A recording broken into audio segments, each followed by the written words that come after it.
Avis vascular centre మన దేశంలోనే the best varicose vein hospital. Demand ఉంటది బయట. డిమాండ్ కుర్రాళ్ళు నిజంగానే అంత ఉంది నిజంగా ఉంటది. బట్ లిటరల్లీ అంటే నేను అబ్జర్వ్ చేశాను ఇప్పటివరకు, మీరు ఇంత నెగిటివిటీ ఉన్నా కూడా ఎక్కడ నవ్వుతూనే ఉంటారు. ఎప్పుడు బర్స్ట్ అవుట్ అయిపోయి అంత ఫైర్ అయ్యింది ఏం లేదు. ఓకే, అలాంటి సందర్భాలు కూడా ఉంటాయా? అందరి ముందు ఏడిస్తే బాగోదు కాబట్టి నవ్వుతారు. ఓకే, అండ్ నేను ఇంకా మీరు మొత్తం కంప్లీట్ ఏదన్నా లైట్ తీసుకుంటారేమో అని అనుకున్నాను నేను.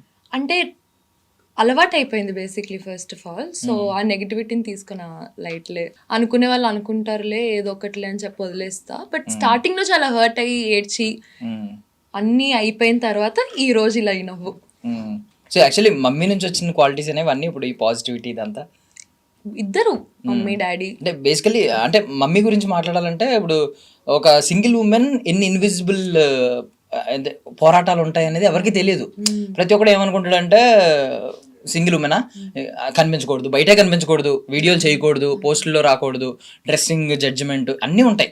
కుంకుమ పెట్టుకోకూడదు, గాజులు వేసుకోకూడదు, అవన్నీ మనం పెట్టుకున్నది అని నా ఫీలింగ్. దేవుడు ఎక్కడ వచ్చి ఇలా అయిన తర్వాత మీరు గాజులు వేసుకోకూడదు, చీరలు కట్టుకోకూడదు, మీరు డ్రెస్ వేసుకోకూడదు, వాళ్ళ ఆయన కట్టిన తాలే వేసుకోకూడదు అవన్నీ అని అంటే, అవన్నీ నాకు తెలిసి ఎప్పుడో ఓల్డ్ థింగ్స్ అవన్నీ. అండ్ చాలా మంది చాలా రాసుకుంటూ సురేఖవానికి మళ్ళీ పెళ్ళంట, పెళ్లి చేసుకుందా, ఏది కుంకం పెట్టుకున్నందుకు. But it was all my force. నువ్వు పెట్టుకో. మా ఫాదర్ చనిపోయినప్పుడు she was just 36 or 35 years old అంతే. సో అప్పుడు అవన్నీ చూడాల్సిన ఏజ్ కాదు. అండ్ మనం అలాంటి జనరేషన్లో కూడా లేము. కరెక్ట్. సో అందుకు ఐ ఆల్వేస్ టోల్డర్. ఫస్ట్ కొన్ని రోజులు పెట్టుకోలేదు ఆవిడ కూడా, అందరు ఏమనుకుంటారో అన్న ఫీలింగ్లో. So I had to force her. గుడికి వెళ్ళినా ఇప్పుడు okay she realised and she is only putting. So అంటే సింగిల్ ఉమెన్ గురించి చాలా మెట్స్ ఉంటాయి అనమాట. ఓకే ఇలానే ఉండాలి, ఇలా చేస్తేనే రెస్పెక్ట్ ఉంటుంది. బట్ అట్లా ఏం ఉండదు. ఆవిడ అలా చేయట్లేదు కాబట్టే ఆ నెగిటివిటీని ఏమో మేబీ. కరెక్ట్. నాకు తెలిసి ఆవిడ స్ట్రెంగ్త్ అంతా అంటే పైకి స్ట్రెంగ్త్ అంటే ఫిజికల్ స్ట్రెంగ్త్ కాకుండా మెంటల్లీ చాలా స్ట్రాంగ్ ఉంటారేమో నాకు తెలిసి. ఇన్ని చూసారు కదా, ఇన్ని ఫేస్ చేసుకుంటూ వచ్చారు కదా, నాకు తెలిసి మీకు ఎంతో కొంత అది మిర్రర్ ఇమేజ్ అవుతుంది, మీలో వస్తూ ఉంటది, కలిసి ట్రావెల్ చేశారు కాబట్టి. ఇప్పుడు అంటే ఒక ఉమెన్ని అంత స్ట్రాంగ్గా నా లైఫ్లో నేను చూసింది అంటే ఆబ్వియస్లీ మా మదరే కదా. సో అలాంటి సిచ్యువేషన్స్లో అనిపిస్తుంది అనమాట, వెన్ ఐ ఫీల్ లో ఆవిడే అంత స్ట్రాంగ్ ఉంది కదా నాకేంటి అని చెప్పి. దట్స్ లైక్ ఒక ఎనర్జీ అనమాట అది. సో అంత స్ట్రాంగ్గా ఉండడం కూడా ఇస్ వెరీ గ్రేట్. స్టిల్ ఆ కమెంట్స్ వినిపిస్తున్నాయా, లైక్ అమ్మ కూతురు కాకుండా అక్క చెల్లి ఇంటర్వ్యూలో వినిపిస్తున్నాయి. మీరే అన్నప్పుడు ఇంకా బయట ఎందుకు అన్నారు? అది ఇంకా ఇట్లా గో అని. మేబీ నాకు పెళ్ళై పిల్లలు పుట్టినా కూడా అంటారేమో. మీకు ఒరిజినల్ రిలేషన్ ఏంటంటే మదర్ దేవుడిచ్చిన రిలేషన్, ఈ రక్త సంబంధం కాకుండా మీరు ఎలా ఫీల్ అవుతారు మీ మదర్ పేరు వినగానే, మీ మదర్ కనిపించగానే? బెస్ట్ ఫ్రెండ్ అంటే మోర్ దెన్ బెస్ట్ ఫ్రెండ్. ఇప్పుడు నా మనిషి అని కొంతమంది ఉంటారు కదా, అది అంటే అమ్మ కాదు, బెస్ట్ ఫ్రెండ్ కాదు, అది పేరు పెట్టలేని బంధం అనమాట.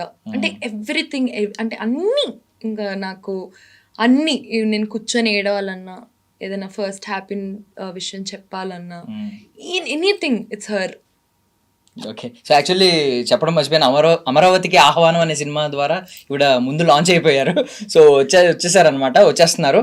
సో మా ఐ డ్రీమ్ కూడా ఇవిడికి ఆహ్వానం పత్రిక పంపితే వచ్చి కూర్చున్నారు.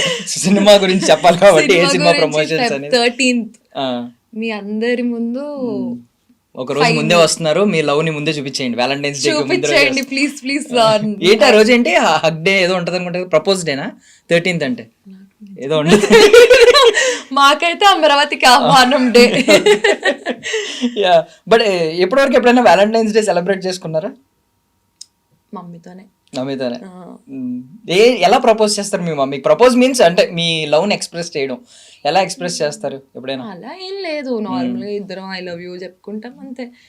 ఎక్స్ప్రెస్ చేసి ఏమో, యాక్చువల్లీ నాకు ఇప్పటివరకు బ్రెయిన్ లో కూడా లేదు. బట్ జనరల్లీ మనం చేసే యాక్షన్స్ బట్టే కదా, ఇట్స్ నాట్ లైక్ వన్ డేలో మీరు చెప్పేది అంటే మదర్ కనే కాదు, అది మీ బాయ్ ఫ్రెండ్ అవని హస్బెండ్ అవని, if they really love you, అది ఎట్లా అంటే అది ఒక్క సింగిల్ డేలో ఎక్స్ప్రెస్ చేసేది కాదు కదా. So I think Valentine's day something stupid.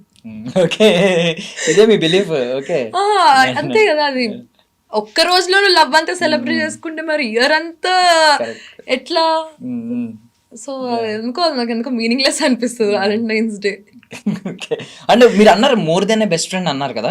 Okay, me love అనుకోండి for suppose, but more than A best friend అంటే మనం బేసికలీ బెస్ట్ ఫ్రెండ్ దగ్గర మనకి ఫిల్టర్స్ ఉండవు, ఏ షిట్ అన్నా మాట్లాడేయచ్చు, ఏదన్నా చేయొచ్చు. బట్ మదర్ దగ్గరికి వచ్చేసరికి నిజంగా మాట్లాడలేం, కొన్ని ఉంటాయి ఫిల్టర్ వేసుకోవాల్సినవి, కొన్ని ఉంటాయి. ఏం ఉండదు మీకు, నో ఫిల్టర్సా, ఏదైనా మాట్లాడేస్తారా?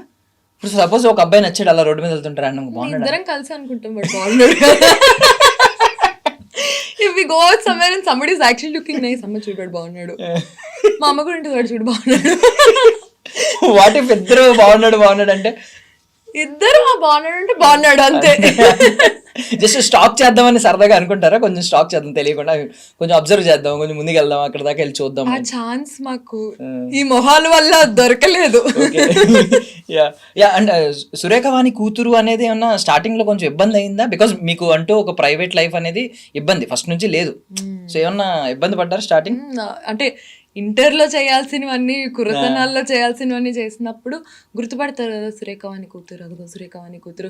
Are if I travel somewhere కొన్నిసార్లు అదిగో సురేఖవాణి వాళ్ళ కూతురు సుప్రీత అన్నప్పుడు నేను ఏదైనా చెయ్యాలనుకున్నా కూడా ఆగిపోతాను అనమాట. సో అది ఆల్వేస్ చిన్నప్పటి నుంచి అది ఉన్న బౌండరీనే. బట్ చిన్నప్పుడు ఎవరైనా గుర్తుపట్టలేదు because I was not on social media. Social media వచ్చిన తర్వాత అందరికి నా మొహం తెలియడం వల్ల అది కొంచెం ఎట్లా అయిపోయిందంటే కీ అయిపోయింది నాకు, ఇలా తాళం వేసేసుకొని పెట్టేసుకున్నాను. బట్ బిఫోర్ దట్ ఏమన్నా ఇలాంటివి మమ్మీకి తెలియకుండా బంకులు కొట్టడం, స్కూల్ బంక్, కాలేజ్ బంక్ కొట్టి సినిమాలకు వెళ్ళడం, ఇలాంటివి ఏమన్నా జరిగినాయా? ఏదైనా మమ్మీకి చెప్పేవారా నిజంగా? అంటే ఫస్ట్ ప్రాబ్లమ్ వస్తే ఆవిడే కదా సాల్వ్ చేయాలి. అంటే ఇప్పుడు టీనేజ్ లో ఓన్లీ చేసింది ఏంటి అంటే నైట్ టైం కార్ తీసుకొని బయటకు వెళ్ళిపోయేవాళ్ళం. మమ్మీ పడుకుంటది కదా, సో మమ్మీ పడుకున్నప్పుడు నైట్ ఇప్పుడు మా జనరేషన్ వాళ్ళు స్నీక్ అవుట్ చేసి అలా కార్ రైడ్ వెళ్ళేసి వచ్చేవాళ్ళం. అదొకటే. అది తర్వాత మొన్న చెప్సాం దొరకలేదు ఎప్పుడు? లేదు లక్కీగా. ఓకే, మధ్యలో లేచినా పడుకుని ఉంటది అనుకునేవారేమో, మధ్యలో లేవలేదేమో. అంటే మీరు మేబీ ఎర్లీగా వచ్చేయడం వెంటనే కరెక్ట్ గా 4:30 కల్లా వచ్చేదాన్ని. సో పెద్ద ఎప్పుడు దొరికింది అంటే మా అమ్మ పడుకుంటే లెగదు, డీప్ స్లీప్ లో ఉంటుంది. సో అది నాకు అడ్వాంటేజ్ అయింది. సో తర్వాత చెప్పాను 2-3 సార్లు వెళ్ళాను అని. తర్వాత ఏమలేదు ఎందుకంటే అది కొన్ని సంవత్సరాల తర్వాత చెప్పాను కాబట్టి. ఇంటెన్సిటీ లేకపోతే తగ్గి ఇంటెన్సిటీ ఏమన్నారు. బట్ బేసికల్లీ మనం ఏమంటాం, ఇంట్లో వాళ్ళకి చెప్పి వెళ్ళాలి అంటాం. ఇంట్లో వాళ్ళకి చెప్పేంటి, మీరు మీ మదర్ కలిసే ట్రావెల్ చేస్తున్నారు చాలా. ఇప్పుడు ప్రతి మీరు ఎక్కడికి వెళ్ళినా బ్లాగ్స్ చేసినా ఏం చేసినా వెళ్తున్నప్పుడు కూడా కమెంట్స్ చేస్తున్నారు ఈవెన్. సో ఇలాంటి వాళ్ళ గురించి మీరు ఏమంటారు అసలు? వాళ్ళు వెళ్ళలేక కుళ్ళుతో మా మీద ఏడుస్తున్నారేమో, as simple as that. But still అంటే if you take up seriously అంటే ఈ టాపిక్ ని, అది నాకు ఎందుకో అర్థం కాదు. అంత నెగిటివిటీ దేనికో మా మీద నాకు తెలీదు, అంత ఆలోచన మా లైఫ్స్ మీద ఎందుకో నాకు తెలియదు. అంటే your a celebrity, I get it. అంటే నోన్ ఫేస్ అన్నప్పుడు ఎవ్రీబడి మైట్ కమెంట్, కానీ వెళ్తుంది మా డబ్బులతోనే కదా, వెళ్తుంది మేము సంపాదించుకొని, మేము మా ఇష్టంకే కదా వెళ్తుంది, మా అమ్మతోనే కదా, మా అమ్మ వస్తుంది కూతురుతోనే కదా. So I still don't get it. వాళ్ళ ప్రాబ్లం ఏంటని చెప్పి నాకు ఇప్పటికీ అసలు I don't get it. And ఇంకొక కమెంట్, ఇప్పుడు మీరు అన్నారు కదా వెళ్తుంది మా డబ్బులతో, దాని గురించి కూడా కమెంట్స్ ఎలా ఉంటున్నాయంటే, నీ డబ్బులు వీళ్ళకి ఎక్కడ వస్తున్నాయి, బయట తిరుగుతున్నారు. ఇప్పుడు ఐటీ రిటర్న్స్ వాళ్ళు వచ్చి అడిగారంటే మనం ఇవ్వడం ఓకే, నేను ఐటీ కూడా ఫైల్ చేస్తున్నాను. అదే ఇప్పుడు చాలా మంది కమెంట్స్ చూపెడుతున్నారు, ఇన్ని డబ్బులు ఎక్కడ వస్తున్నాయి, వీళ్ళు ఇన్ని ట్రిపుల్ వేస్తున్నారు అని చెప్పి అంటున్నారు. అసలు మేము వెళ్ళేది ఎన్నో ట్రిప్పులు లేదు, ఒకటే ఇంటర్నేషనల్ ట్రిప్, లేదంటే ఫ్రెండ్స్ తో 2-3 సార్లు అదే గోవా వెళ్తాము. మేము వెళ్ళి ఏమో లక్షలు ఏం ఖర్చు పెట్టి వీడేదో వచ్చి మా బ్యాంక్ అకౌంట్ చూసినట్టు ఇలా మాట్లాడతారు. అంటే 10,000లో కూడా గోవా వెళ్ళి రావచ్చు కదా. ఈవెన్ ఒక యావరేజ్ సాఫ్ట్వేర్ గైస్ వస్తూ ఉన్నారు గోవా, ఎన్నిసార్లు వెళ్తున్నారు. So I think when you're averagely earning ఒక అమౌంట్ అన్నప్పుడు I think you will put up some savings for travelling కదా. I think if you like travelling Correct. అది అందరూ చేస్తారు. సో అది మా మీదే ఎందుకు ఎక్స్ట్రా ఫోకస్ అని నాకు తెలీదు. అండ్ మీరు దాని త్రూ కూడా అర్న్ చేస్తున్నారు, వ్లాగ్స్ చేసో సంథింగ్ ఏదో యూట్యూబ్ అవును, అప్పుడు యూట్యూబ్ వచ్చినప్పుడు యూట్యూబ్ నేను చేసిన అన్ని రోజులు కూడా వి వర్ ట్రావెలింగ్. అది కూడా నాకు కాంటెంట్ లాగానే ఉండింది. సో ఎక్కడి నుంచి వచ్చేసింది అంటే ఇప్పుడు నేను వర్క్ చేస్తున్నాను. I was doing promotions. మా కొన్ని రోజులు యూట్యూబ్ ఛానల్ మాకు ఫుడ్ పెట్టింది. అంటే not only YouTube channel but movies. మా అమ్మ ఎన్ని ఇయర్స్ నుంచి ఉంది ఇండస్ట్రీలో, ఎన్నో ఇయర్స్ నుంచి ఉంది ఇండస్ట్రీలో. అలా అని చెప్పి మాకేమి కోట్లు కోట్లు కోట్లు ఆస్తి ఏం లేదు. ఉన్న దాంట్లో we're happy, we're cute little family. నేను మా అమ్మ మా కృష్ణ గారు చాలు. సో ఇప్పుడు మాకేమి అంతంత ఎక్స్పెన్సెస్ కూడా ఏముంటాయి. ఇప్పుడు నేను ఈ డ్రెస్ వేసుకునేది కొలాబరేషన్, ఇయర్ రింగ్స్ ఉన్నాయి కొలాబరేషన్. సో నేను కొనుక్కుంటాను కదా. సో అట్లనే వేరే కొలాబరేషన్స్ కూడా ఉంటాయి. నేను ఎక్కడ సేవ్ చేయాలో అక్కడ సేవ్ చేసి మేము వెళ్తాం. సో వాళ్ళు అనుకుని మరి ఆ పర్సెప్షన్ ఏంటో నాకు తెలియదు కానీ వాళ్ళకి అందరికీ కూర్చొని ఎక్స్ప్లెయిన్ చేస్తే నేను జాబ్లెస్ అయిపోతాను. వాళ్ళు జాబ్లెస్ గా ఉన్నారు కదా అని నువ్వు ఇంట్లో కూర్చొని చూసినందుకు ఐ కాంట్ బి జాబ్లెస్. వాళ్ళు ఏమనుకుంటున్నారు అని చెప్పి. సో అందుకే నేను ఇన్స్టాగ్రామ్ లో పోస్ట్ చేయడం మానేసాను. అయ్యో గురించి అంటే ఇఫ్ ఐమ్ ట్రావెలింగ్ ఆల్సో అసలు నేను పెట్టట్లేదు. ఎందుకులే అన్న ఫీలింగ్ లో పెట్టట్లేదు అసలు నేను. అంటే కొంతమంది చెప్పింది ఏంటంటే everything is a promotion, everything is a publicity అని. అంటే ఈవెన్ దో మీకు ఒక 1000 మంది కమెంట్స్ చేస్తూ అందులో 900 మంది నెగిటివ్ కమెంట్స్ చేసినా ఆ 900 వల్లే మన పోస్ట్ ఎంగేజ్ అవుతుంది అని. సో కొంతమంది ఈ వ్యూలో చూస్తారా, చేసుకొని పోన్లే మన పోస్ట్ ఏదో పుష్ చేస్తున్నాడా అని అనుకుంటారు. కానీ అది మా అమ్మ అట్లనే అనుకుంటే పోన్లే వాళ్ళు ఏదో అనుకునేది అనుకుంటారు అని అనుకున్నా కానీ అసలు నాకు అసలు బ్రెయిన్ లోనే ఉండదు. ఓకే వాళ్ళు ఏమనుకుంటారు, వాళ్ళ థింకింగ్ ప్రాసెస్ ఏంటి అని నాకు అసలు బ్రెయిన్ లోనే లేదు. ఎందుకంటే I have lot more other things to do in life. వీళ్ళు అంటే అది ఎప్పటి నుంచి అయితే ఆ ఆలోచన మనకు వస్తుందో, అంటే ఇంట్లో నేను ఆన్సరబుల్ ఎవరికి, మా అమ్మకి, ఆర్ నాకు ఒక ఫ్రెండ్ సర్కిల్ ఉంటుంది వాళ్ళకి. వాళ్ళు నన్ను వేలెత్తి చూపినంతసేపు, అంటే నా అనుకున్న వాళ్ళు నాకు వేలెత్తి చూపినంతసేపు నేను బయట ప్రపంచానికి ఆన్సరబుల్ కాదు. అది ఎవరైనా కానీ, మీరైనా కానీ, మా అమ్మైనా కానీ, మా అమ్మమ్మ అయినా కానీ, nobody is answerable until unless అది వాళ్ళ ఇష్టమైన పీపుల్ కి ఉండాలి అంతే. సో అది మనకి ఆలోచన వచ్చిన రోజు విల్ బి చాలా హ్యాపీ. ఈ ఆలోచనలు ముందు నుంచి ఉన్నాయా అంతే? ఇప్పుడు 25 వచ్చాక అంటే కూర్చొని ఏడ్చిన రోజులు కూడా ఉన్నాయి. ఎందుకు వీళ్ళు అసలు ఎందుకు ఇట్లా అనుకుంటారు, వీళ్ళు ఎందుకు ఇట్లా ఆలోచిస్తారు అన్న ఇది కూడా ఆలోచించిన రోజులు ఉన్నాయి. కానీ అసలు నన్ ఆఫ్ మై బిజినెస్. అసలు వాళ్ళు ఏదో అనుకుంటున్నారని చెప్పి నేను అక్కడే కూర్చొని రూమ్ లో ఏడిస్తే తర్వాత నా ఫ్యామిలీకి ఎవరు ఫుడ్ పెడతారు? నేను నాకు నచ్చిన ఫుడ్ నేను ఎలా తింటాను? సో వాడు అలానే కూర్చుంటున్నాడు రూమ్ లో జాబ్లెస్ గా అలా ఆలోచిస్తూ.